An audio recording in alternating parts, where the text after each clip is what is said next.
tous, j'espère que vous allez bien. Aujourd'hui, dans The Cocoon Podcast, on va aborder un sujet qui, comme d'habitude, nous concerne toutes et tous, c'est les émotions refoulées et du coup les impacts qu'ils vont avoir sur notre corps. Donc je vous invite à vous mettre à l'aise, on va explorer ce sujet-là ensemble, on va voir comment nos émotions non exprimées peuvent se manifester physiquement et comment est-ce qu'on peut faire pour les écouter. Donc c'est parti. Bonjour, je m'appelle Julie, je suis la maman de 3 enfants, âgés de 13 à 4 ans, accompagnatrice en développement personnel, future praticienne en psychothérapie et amoureuse de la vie. Je souhaite la bienvenue sur le podcast The Cocoon, un podcast dédié aux femmes qui veulent vivre une vie sereine et épanouie sans s'épuiser. Ma mission ?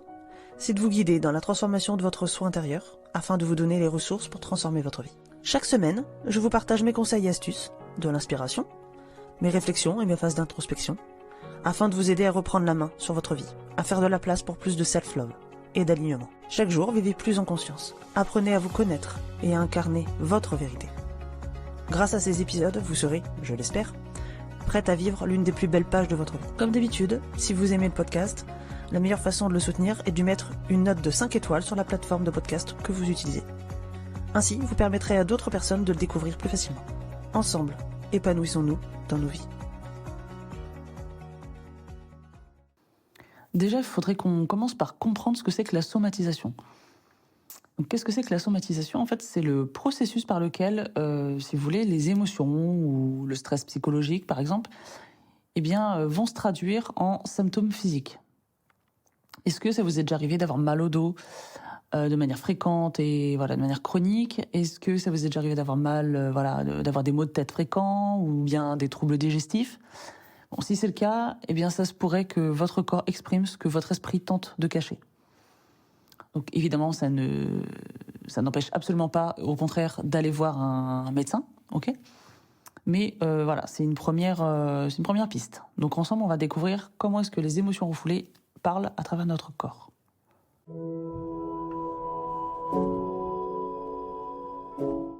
Dans cette deuxième partie, on va voir du coup ce qu'on appelle les signaux du corps. Chaque douleur, chaque tension, c'est un message.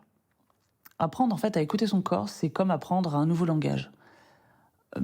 Moi, je sais que quand j'étais adolescente, pour être très honnête, et que j'ai eu mes premières règles, à 12 ans, j'ai ma maman qui me disait, qui m'apprenait en fait à écouter mon corps. Donc, qui me disait bien, écoute, qu'est-ce que tu ressens là ? Elle m'apprenait à mettre des mots en fait sur ce que je pouvais ressentir et surtout à déceler dès le départ les premiers symptômes, les premiers symptômes qui surviennent déjà même avant même que les règles arrivent.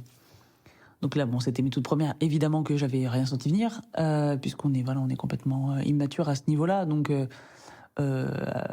avec le temps, heureusement, on apprend à se connaître. Mais voilà, déjà, moi, je sais que j'ai appris ça à l'adolescence. Et ça m'a beaucoup apporté, puisqu'aujourd'hui, je pense pouvoir dire, je pense pas, je suis sûre, que je me connais très très bien. C'est-à-dire que la moindre gêne, la moindre douleur, etc., je sais tout de suite à quoi c'est dû.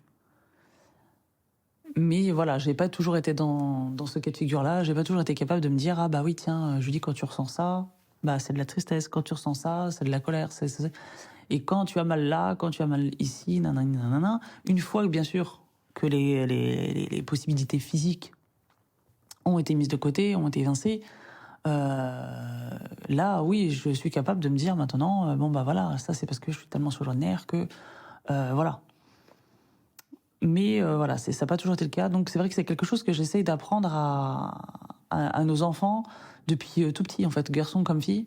Voilà, j'attends pas qu'ils aient leurs premières règles pour le coup. Moi, j'ai eu la chance de pouvoir bénéficier de ça, donc j'essaie de transmettre ça aussi à mes enfants. Et de leur apprendre vraiment... tiens, quand t'as mal, souvent la petite, elle me dit, j'ai mal. Oui, d'accord, tu as mal. Mais tu as mal où ? Ah, tu as mal au ventre. Tu as mal comment ? Est-ce que ça te pique ? Est-ce que ça te brûle ? Est-ce que ça te tire ? Est-ce que ça... à quoi ça ressemble ta douleur ? D'accord. Est-ce que tu as mal un petit peu, moyen, beaucoup ? Parce que lui demander de me donner une note sur une échelle de 1 à 10, c'est compliqué puisque ça va rien dire encore pour elle. Elle est en moyenne section. Bon, les chiffres, c'est pas trop son délire pour l'instant, mais voilà, au moins commencer déjà à lui apprendre à mettre des mots dessus, ça c'est important. C'est comme pour parler de mes émotions, ça commence déjà d'ailleurs comme ça.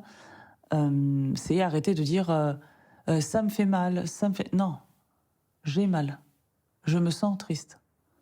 Et non pas à cause de toi, je me sens triste. Non, je me sens triste quand ceci, cela arrive. J'ai mal quand je me cogne. Ou quand tu vas porter un coup sur ma jambe, là j'ai mal. Ok ? Réapprendre à s'approprier sa douleur, ses émotions, etc. Déjà, ça c'est un bon début. Donc, de ce fait-là, je voulais partager avec vous des exemples concrets et des études de cas d'ailleurs pour illustrer comment est-ce que les émotions non traitées peuvent se manifester physiquement. Donc ça, c'est vraiment un appel à l'écoute de soi, à la prise de conscience. Donc on va examiner d'un peu plus près nos émotions qui peuvent se manifester physiquement. On va prendre par exemple l'exemple de Marie, qui a 34 ans, qui m'expliquait qu'elle souffrait de migraine chronique. Ça revient très souvent quand on refoule. Elle me disait qu'après plusieurs consultations médicales, donc ce qui est très bien, c'est qu'elle a d'abord eu le réflexe d'aller voir un médecin. Mais voilà, elle a eu plusieurs consultations médicales, mais sans résultat concluant. Elle explorait la piste de la psychosomatique. Donc il s'est avéré qu'effectivement, ces migraines étaient bien liées à un stress professionnel qui était très intense pour elle et qu'elle n'arrivait pas à exprimer. Voilà, jamais elle en parlait. C'était quelque chose qui... déjà, j'ai de la chance, j'ai un travail. Voilà, je fais un métier que j'aime, donc c'est bon. Hop, je vais pas me plaindre. Oui, non mais d'accord, l'un n'empêchant pas l'autre. Donc elle a commencé à prendre conscience de ça, et en fait en travaillant sur sur la gestion de son stress et en exprimant, en mettant des mots sur ses émotions, bizarrement ces migraines, au fur et à mesure, ont commencé à s'estomper. Puis on a un autre cas aussi de Myriam, qui a 42 ans et qui me disait qu'elle avait des douleurs lombaires persistantes et que malgré, pareil aussi, elle a été voir le médecin, elle a été voir le kiné, l'ostéo, et en fait, il n'y a aucune cause physique qui a été trouvée. Et puis, elle s'est rendue compte, en fait, donc elle suivait déjà une thérapie, et elle a découvert que ces douleurs coïncidaient justement avec la période où elle vivait des grandes tensions en fait dans son mariage. Ça allait pas dans son couple, etc. Et bizarrement, elle avait extrêmement mal au dos depuis cette période-là. Donc en fin de compte, en traitant les problèmes sous-jacents dans sa relation, avec son conjoint, son mari même, et bien voilà, ces douleurs se sont atténuées. Pour ma part, pour terminer dans les témoignages, je fonctionne énormément comme ça. Le dos, alors moi par contre pour le coup j'ai vraiment des causes physiques, mais au-delà de ça, moi les causes physiques se trouvent en bas du dos, et par contre quand je sens que j'ai mal au niveau des trapèzes, donc les trapèzes je rappelle vont des épaules cervicales jusqu'en bas des omoplates. Donc moi ça se situe vraiment, les douleurs restent systématiquement en haut, donc vraiment au niveau des épaules, de la nuque. Et quand j'ai mal là, généralement c'est soit... Alors déjà j'écarte tout de suite la cause physique, donc c'est-à-dire mauvaise posture, mauvaise position pour dormir aussi. Après avec le boulot statique sur l'ordinateur, c'est vrai que ça peut m'arriver de pas bouger assez, donc du coup manque de mobilité, etc. Donc une fois que j'ai écarté ces possibilités-là, et que j'ai fait en sorte que ce soit pas ça, je me rends compte que oui, c'est vrai qu'en ce moment je suis peut-être un petit peu stressée par rapport à telle ou telle chose. Et voilà. Et donc ça, c'est quelque chose, moi, qui m'arrive très souvent. Quand j'ai mal à la tête, très souvent, c'est pour me dire, Julie, t'as trop bossé. Je fuse, en fait. Genre, des fois, vraiment, je bombarde. Je vais être capable de faire une journée. Dans mon planning, ça peut m'arriver d'avoir une journée entière de création de contenu, ne serait-ce que les visuels. Et malgré que j'adore faire ça, c'est vrai que des fois, j'en ai plein la tête, quoi. On me dirait, oui, mais c'est mieux que d'en avoir plein le... Voilà. Certes, mais toujours est-il que ça, c'est vraiment un symptôme du problème qui est bien caché derrière et que j'arrive pas. Et c'est vrai qu'avec le boulot, j'ai beaucoup de mal à lâcher. Et c'est mon corps qui me rappelle à l'ordre, en fait, qui me dit hop, hop, hop, là c'est bon, là t'as tout donné, maintenant tu vas faire une pause et tu remettras le nez dedans plus tard quand tu seras reposé, quoi. Donc il faut vraiment apprendre à écouter son corps. Donc voilà, donc des témoignages, j'en ai plein d'autres. Enfin, on a aussi le témoignage de Laura qui a 29 ans, qui me disait qu'elle avait des troubles digestifs constants, qu'après plusieurs examens, son médecin il lui a suggéré que ça pouvait être lié à son anxiété. Donc déjà, merci docteur, parce qu'il n'y en a pas beaucoup des médecins qui acceptent de dire que ça puisse venir d'autre chose que d'une maladie. Mais bon, ça commence à se démocratiser un peu plus, on commence à se rendre compte que le cerveau est quand même un petit peu genre le boss quand même dans notre corps, et que si là ça va pas, ça ira nulle part en fait. Donc voilà, donc son médecin lui a dit bah oui si, c'est bien l'anxiété. Et effectivement, elle a commencé à pratiquer la méditation, à parler ouvertement aussi de ses inquiétudes, et de façon assez spectaculaire, ses symptômes ont disparu. Alors, pas du jour au lendemain, mais à force ça a très bien fonctionné. Et puis, j'ai eu un témoignage d'homme. Alors oui, c'est assez rare, c'est pas souvent que j'ai ça, mais ma foi, on a David qui a 50 ans et qui s'est confié à moi, en me disant « J'ai souffert de palpitations cardiaques pendant des années. Les médecins n'ont rien trouvé d'anormal avec mon cœur. Tout était ok, enfin voilà. Donc tant mieux, dans un sens. Et puis finalement, il me dit, j'ai réalisé que les palpitations survenaient chaque fois quand j'évitais de parler de mes émotions. Et en apprenant à les exprimer, exprimer ce que je ressentais, mes